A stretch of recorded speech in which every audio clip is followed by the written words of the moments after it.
早中晚好，我是胡胡。久违的云林取集教程来了，好想问一下被这个取集折磨过的朋友有多少？其实去年12月我就拍了这个视频，翻车到怀疑人生，实在惨不忍睹。上个月我妹想让我再拍一次，既然我们都觉得难，那就更有必要迎难而上，出这期教程了。又经过1个月的拍摄、补拍、翻车、总结，今天这个视频才能跟大家见了面。虽然还有瑕疵，但至少可以帮助到迟迟不敢尝试的朋友。只是现在我们仍然还在练习云林取旗，未来某日有更好的配方和做法，依然会视频内免费分享给大家。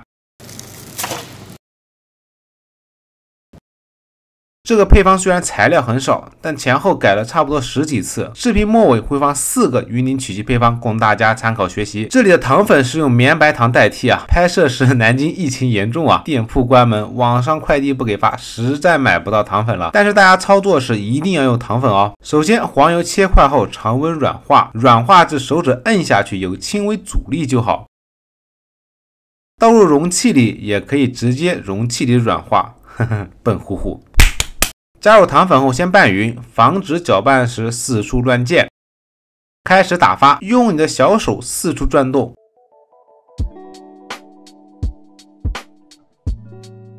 期间记得翻面，使侧面和底部的黄油更均匀。重点来了，全程操作时，无论是夏天还是冬天，保持室内温度在20度上下。温度太低，操作时容易凝固；温度太高，会泛油光。随着颜色逐渐发白，打发也就结束了。最明显的特点是黄油四周纹路变成羽毛状，像这样。把所有粉类在一起过筛，用刮板拌匀，像这样就好了。面团表面要哑光，不泛光，没有油光状态哦。如果你做到这步和我一样恭喜你，云顶取旗你成功了1小半。把面团倒在桌子上，从3个角度刮它。蓝光 4K 版演示，不要太用力哦，不然容易起筋。这个力度就像你亲戚家熊孩子当着你的面把高筋粉和低筋粉混在了一起，你瞬时间扬起手想抽又不舍得抽的这种紧绷感，找到这种感觉，面团就不会起筋，这种光滑感就好了。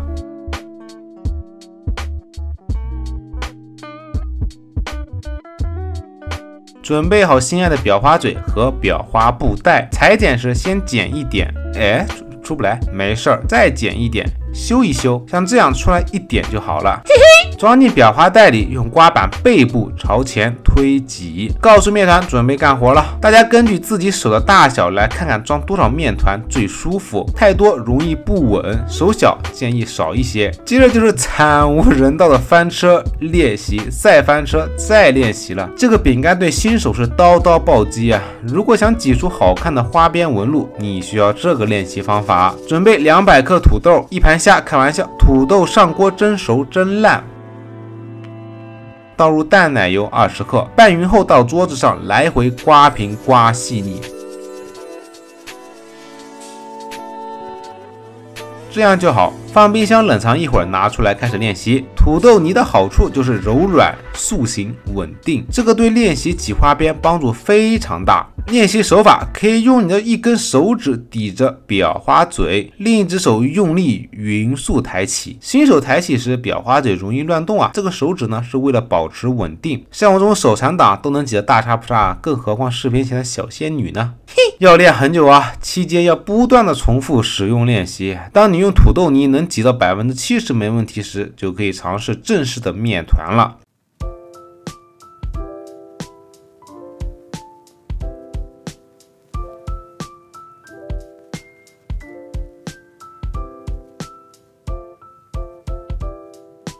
没挤好就直接拿掉，再挤下一个，毕竟纯手工的东西嘛。但凡有一个花边没对上，烘烤就会塌哦。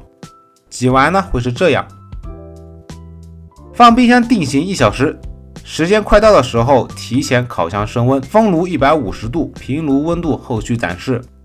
然后又塌了，我为什么要说又嘞？失败就要找原因嘛。后来发现放冰箱时就已经出现问题了，部分呢是没挤好，歪七八扭。只要一个花瓣没对住，烘烤受热后就会歪，而且这盘冷冻时间超过了3小时，不确定是否有关联啊。再继续改进尝试呗。这次呢就没有它了，那至少印证2个观点：一，冷冻时长保持1小时是比较客观的；二，纹路要对整齐，还是考究手法呀。后续发现网上很多售卖的云顶曲奇一般层数都没那么高，都是4到6层左右，而我视频做的是9到10层。理论上说层数越高，操作越不稳定。就像你刚才扬起的手打在5个熊孩子身上，肯定要比打在1个熊孩子身上更疼，什么狗屁逻辑啊！所以烘烤越容易翻车。然后我们又做了一盘6到7层云顶曲奇测试一下，发现整体性好了很多，而且歪的也很少了。所以大家制作是建议做矮的版本啊。不过有一说一啊，高的云顶曲奇没烘烤的时候真漂亮， so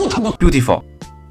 抹茶我用的是福白抹茶粉，加了5克，操作步骤都是一样的。这个是我妹挤的，不得不承认那天她超神了，封面用的就是这个。她说高层的好看，就因为外面做的都是矮的，所以她要做高的。然后烘烤，她的也很好看。被现实击败她不甘心啊，又做了一次矮的。事实证明矮的翻车率低很多啊。不过因为长时间的练习啊，他的手得了腱鞘炎，这里公平求个辛苦。巧克力味儿加的是6.5克蓝带可可粉，操作步骤也是一样。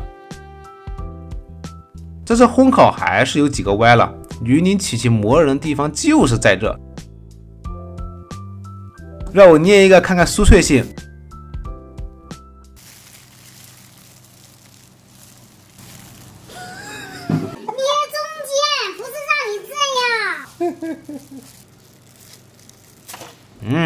还可以。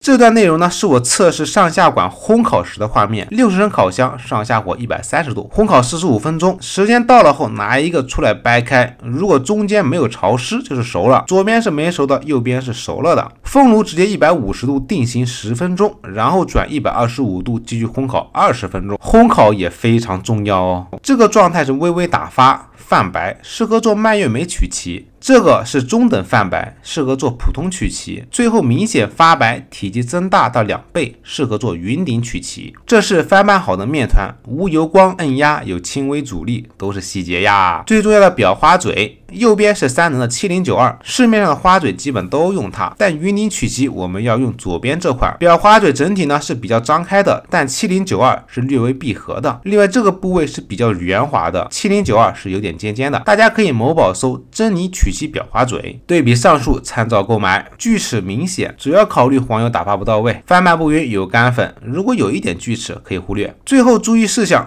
手法前面也说了，保持裱花嘴离烤盘约0.5公分距离，匀速向上，用力均匀，向上慢慢提。